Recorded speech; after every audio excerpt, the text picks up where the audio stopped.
This episode is proudly sponsored by the Rattlesnake Cable Company.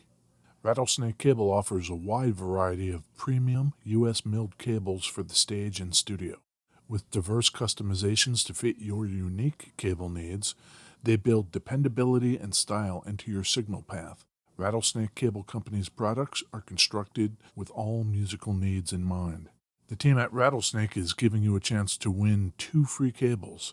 Just head over to rattlesnakecables.com/giveaway/high-gain to enter. Listeners of this show can also save 20% on all regular priced items by using the code HG20. Rattlesnake Cable Company, the sound choice. John here, and we've got a new sponsor, DistroKid. Now that you've finished your latest Pirate Math Sponge Core Twitch trek, it's time to get it out there so everyone can hear it. DistroKid helps musicians get their music on all the major streaming platforms, and artists keep 100% of their royalties. And because you're a high-gain listener, you get 30% off. Just go to distrokid.com/VIP/high-gain. That's distrokid.com/VIP/high-gain. And now DistroKid has an app. The DistroKid app is available for iOS and Android. You can download it at distrokid.com/app or in the App and Play stores.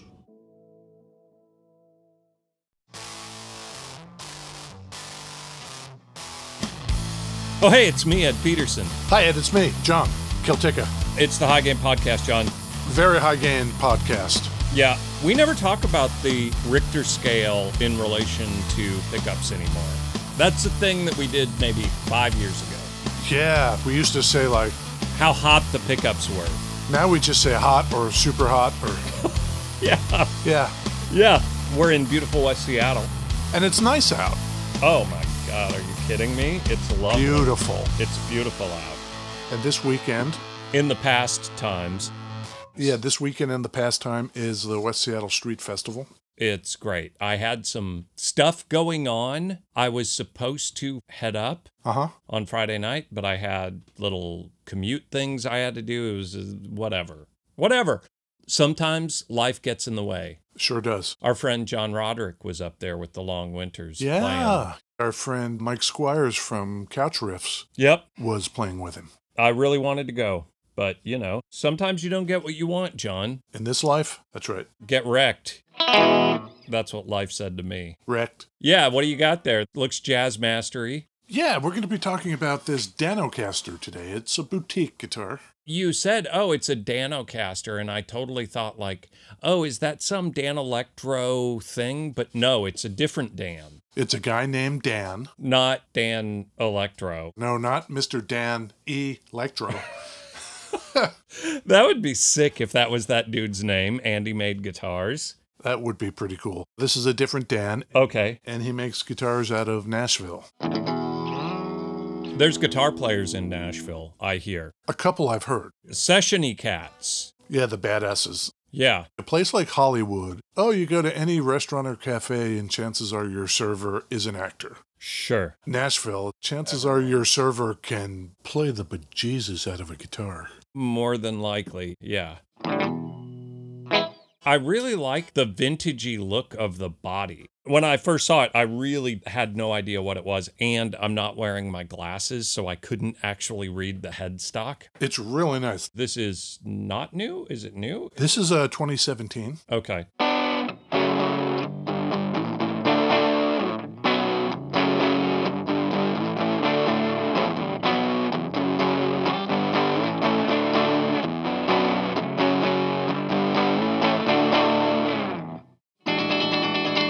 Beverages, Ed. That had a very 80s, maybe an 80s vibe to it.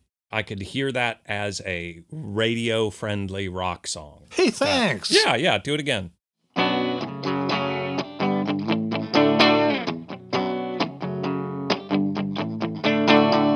Totally. Yeah. New pedal day. Oh, yeah. What do you got over there? The Stone Deaf Effects PDF 1X. Now, here's the thing with this. Yeah, tell me about it. Broad strokes. Okay. It's a fuzz pedal. Uh-huh. Getting more into the details, it's a boost. Okay. And also a sweepable EQ pedal that can be controlled, if you like, with an expression pedal. I really like their graphics. Their design aesthetic is on point. Which one is this? The PDF what? 1X. 1X Ghost. So check this out. Here's clean boost. I need a clean boost. Great. Now I want the distorty. Here's the thing. Okay. Instead of your normal tone knob where you would dial lows to highs, this has what they call a height knob. Oh. And you know how EQ is shaped like a curve? Sure, a bell curve. They call that the Q. You can dial in how wide or how incredibly narrow that Q is. So I've got it set to just normal because I wanted it to sound like a regular fuzz. If I get really narrow... Oh, I like that. Just a slice. Yeah. And you get detents. Oh.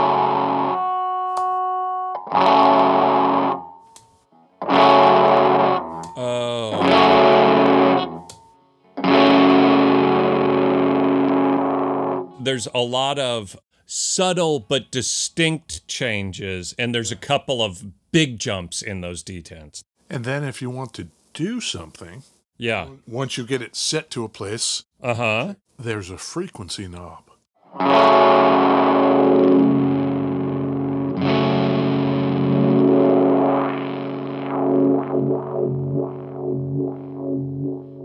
With an expression pedal?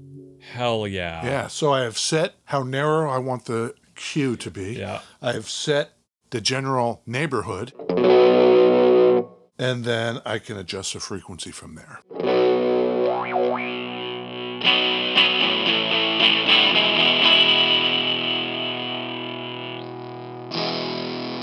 So it does a lot more than your typical. I like crazy fuzzes. Yeah. But a lot of times, crazy fuzzes can be difficult to get really good, usable, useful fuzz tones. This just sounds great. This will get whatever you want. Yeah. And I noticed if I turn on the Manticore Overdrive for stacking possibilities. Sure.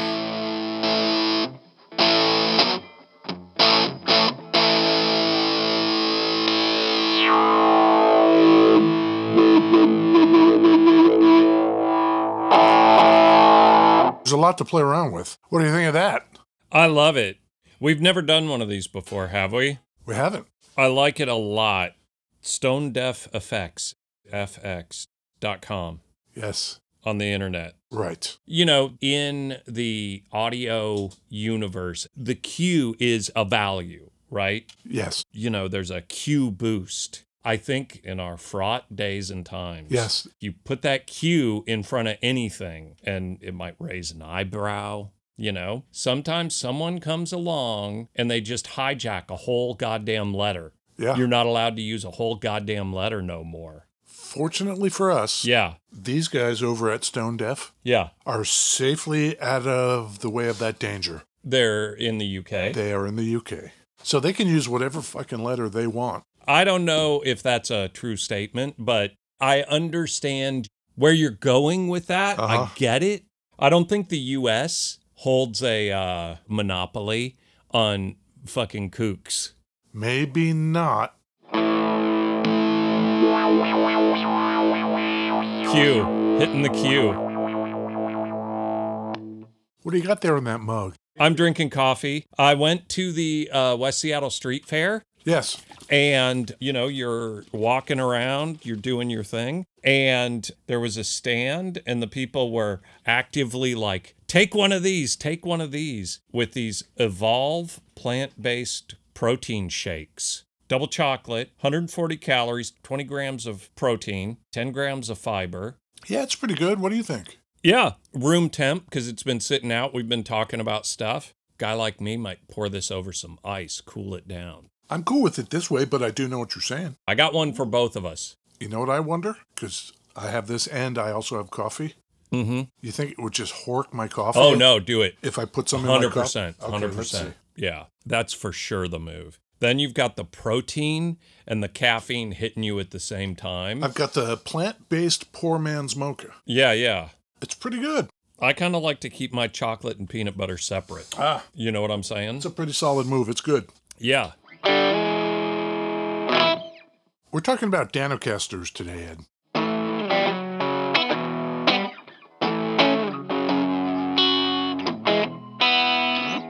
Made by Nashville Dan. His name is Dan Strain.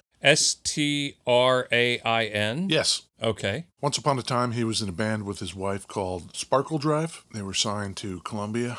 Okay. Now he makes guitars. Okay. His whole life, he's been a musician since he was a small child and has always had an interest in how they are built and put together. He admits he is one of those people, maybe like me, maybe like you, who likes old things. Sure. Old, antique-y, beat-up kind of things. Aesthetically likes them. I'm that way too. You know, I'm not looking at that chest of drawers over there and thinking, is that aging really because somebody opened and closed the drawers for 100 years? Sure. I don't care. Oh. I just know if I like the way it looks. He's naturally like that as well. Mm-hmm. And so he began by getting guitar parts off eBay or wherever and trying to put the treatment on them. It's funny to hear him describe how he tried to relic bodies because he didn't know anything about it. He was putting bodies in the oven. Oh. Burying bodies. That's funny. Yeah. In the backyard. What would the finish look like after a week when he dug it up? Yeah, weird. Trying stuff out. Some non-traditional relicking practices. Wonder what an oven does to a guitar body. But after a while, he decided that wasn't going to be the way to go. He was going to have to start from scratch. Okay. If he wanted to do this the right way, he's going to have to make his own bodies, make his own necks, do the whole thing. For sure. Boutique style. And that was in 2008. He started Danocaster Guitars in Nashville, Tennessee. Is he a native son of Nashville, Tennessee? I believe he and his wife, I shouldn't say are from, but for a while lived in Washington, D.C. I did see a video interview with him. He has no southern accent. I don't think he's native Nashvilleian. I don't know. I kind of picture Nashville as one of those slightly more southern melting pot spots. I think you could have quite a few Nashville born and raised without a heavy southern accent. Kind of like Miami. Yeah. So what our man Dan did, he concentrated on the classic shapes. This model he calls offset. Mm-hmm. He's got single cut, which would be more like a telly. Yep. Double cut, more like a Strat. These days he also does basses. Mm-hmm. When he first started, you could order stuff. Like, oh, I want a big fat neck, or I want dot inlays, or whatever it is you would want. He took the time to do that for you. These days, he does more along the lines of our guy Abernathy. I'm going to make what I make. Yep. I'll let you know when they're out, and they usually go within minutes. I think a lot of them go to dealers, right? He only has one dealer. Last I checked, LA Vintage in Los Angeles. I think they might be in Hollywood even.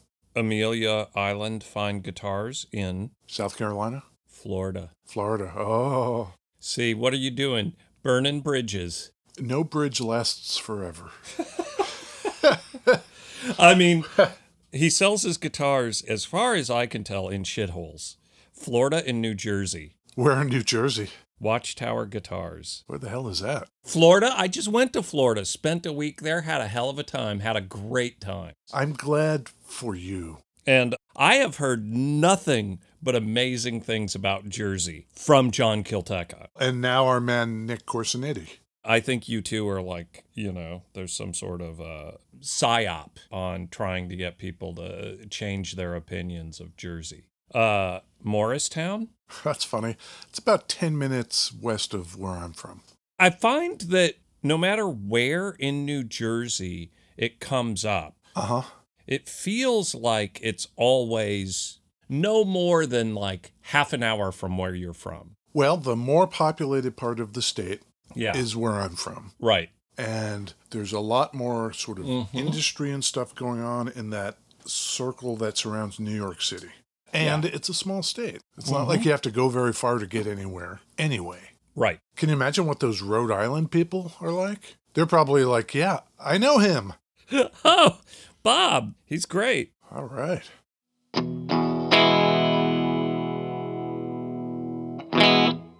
This is just clean, right? Yeah. Like a Jazzmaster, it has a rhythm circuit and a lead circuit. Yep. I'm in the lead circuit. Yeah. And instead of having the switches, it's just got a 3-way toggle switch for pickup selection. Yeah. I'm in the middle. My tone's in the middle. Those are Lawler pickups? They are Lawlers, yes. Yep. Like wide range style pickups. It plays great. The neck is a little thicker than a C, I would say, but not quite as fat as a D. It's very comfortable. The neck has been really worn down, so it feels like somebody played this for a long time. What color is this? This would be blonde. With the gold guard. Yeah. For whatever reason, I think aesthetically, I'm generally like no binding on the neck and no block inlays. And this has big block inlays and binding. And I think it looks great. I would guess back in 2017, if that's when he was still taking custom orders, somebody must have ordered that. Maybe.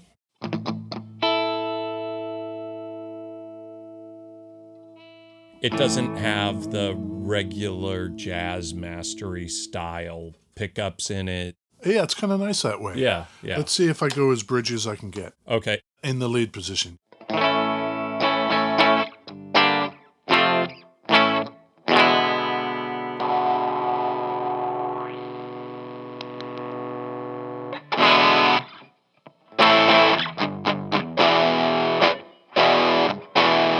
This thing kind of screams, especially with these pedals. Yeah. Let's go as neck as we can.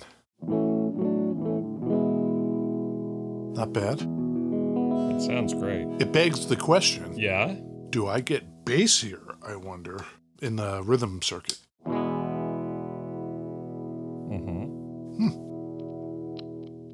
the rhythm circuit, in the lead circuit. Oh, yeah. I think it's bassier in the lead circuit.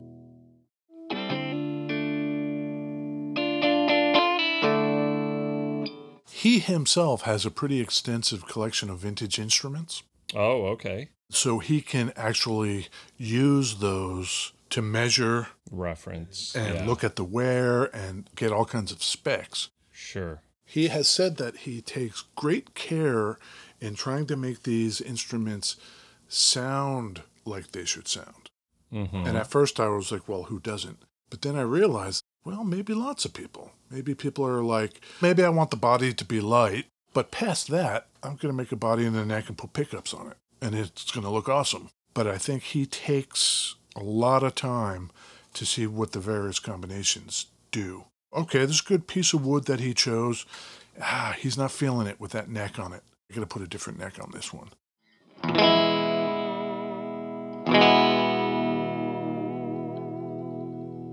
Only sort of Fender style? Yes. Not a Gibson ally. Not an ally like Ed Peterson. Yeah, I mean, that's not where his passion lies, apparently. But that sound thing, he's so serious about that when he was taking orders, apparently he would ask you all kinds of questions like, what sound are you going after? What do you want it to sound like? So I suppose whatever you could tell him, like, well, here's the stuff I listen to, or here's the amp I have. I don't know, whatever people say. Right. He wanted to know. Huh. He really wanted it to feel like, man, this is my go-to. Right out of the box, this is my go-to. Yeah. And I got to say, this does feel real familiar, even past the fact that it feels like a Jazzmaster. Yeah, just grab this off the wall. I play this all the time. I totally dig that that's his thing. Digging into the sound of the guitar. Doesn't have to be my thing. I don't care about tone wood. I care way more about the aesthetics. If you removed the pickguard of this guitar, the harness, right? Here's my unpopular opinion, maybe. And you went and you got a off-the-shelf Squier Jazzmaster. And you threw this electronics harness into that guitar. Right. It might not feel as good. It clearly wouldn't be as well made, but it would sound just about the same. Do you think? I do think. Yes, I do. So if you did that, and you got your Squier that you put this whole harness in, and you get it set up properly and all of that. Yep, exactly. And you acknowledge it doesn't feel as good as this one. Right. That doesn't matter to you? No, what I'm saying is you could buy a Squier, put high quality Lawler pickups in it, and it's going to sound fucking great. The guitar's going to be kind of trashy, but it's going to sound good. Yeah. You know what I mean? Yeah. The one thing I found interesting in the way he describes that process of making the body and the neck, Yeah. you can look at vintage instruments, like maybe 2 Telecasters from 1957, exactly the same. They sound day and night different, and that's to be expected. He finds himself endlessly fascinated with why that is. Yeah. Have they aged differently? Does the way they were played since 1957 have anything to do with it? Yeah. The way they were stored? Or is it none of those things? If you like the sound of the electronics in one, you could put those electronics in the other, and I bet it would sound the way you want. People will probably argue about that. Oh, for sure. Until the end of time. Unpopular opinion for my man Dan. And he clearly knows a lot more about guitar setup than I do. He and people like Nacho are the people paying attention to all of that. Yeah, yeah.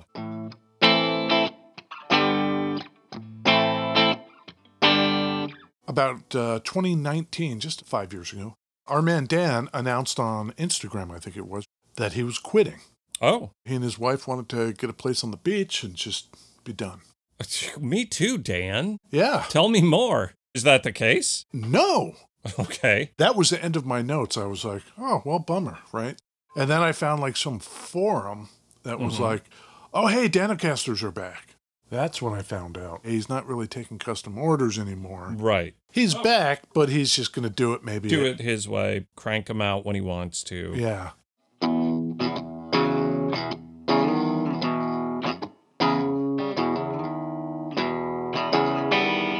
You know what else? What? Listen. This thing crazy. Is quiet. Crazy. That's wild. The amount of times I have to tell John to like turn it mute down. The guitar. Yeah. Yeah, so maybe I'm wrong about that whole sound thing. Maybe I'm a dummy. Probably. Where'd you get that pedal? I got the PDF 1X pedal at the same place we borrowed this guitar from, Thunder Road Guitars. ThunderRoadGuitars.com? Yeah. Uncle Frank and the crew? That's right. What if someone thought, I have to have the guitar, this guitar? What would they do? You could either go to ThunderRoadGuitars.com or head on over to beautiful West Seattle and go on in and grab it. But don't forget, use the high gain 10 code and you get 10% off. And if you do go in and it's midweek and you go knock on that back door, say hi to John, he'll like give you a big bear hug and a sticker. Yeah, I'll give you a high gain sticker. How about that? And a bear hug. No. Okay. I'm not huggy. Sure. I'm just not super huggy. What if it's super fan and they're like, oh my God, you're the John Kilteca. Right. Yeah. That's, yeah. Yeah, I've had to deal with that. So never. Yeah. You gotta try it. Try and decide. Is it hello or goodbye? Buy or deny? It looks like a Jazzmaster, but it clearly is not.